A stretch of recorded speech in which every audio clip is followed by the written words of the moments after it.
құрметтейді, қадірлейді. Тіл байлығы барлық тілдерді біріктіреді. Өз ана тілін жетік білген ұрпақтар көбейе берсін. Ерлік, елдік, бірлік, қайрат, бағардың, жауыз тағдыр, жойды бәрін не бардың. Алтын күннен бағалы бір белгі боп, нұрлы жұлдыз, бабам тілі сен қалдың.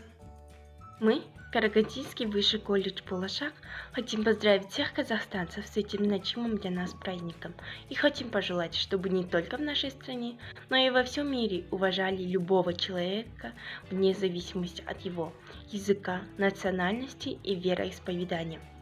Любите свой родной язык, разговаривайте на нем, изучайте мировые языки. Они очень важны в нашем современном обществе. Международный день родного языка. Я поздравляю вас с этой славной датой. Язык родной поможет выродить, быть грамотным, подкованным, богатым.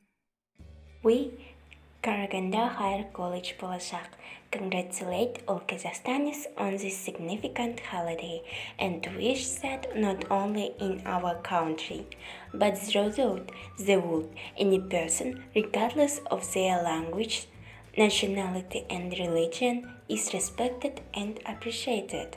Love your native language, speak it, and learn world language. They are very important in today's society.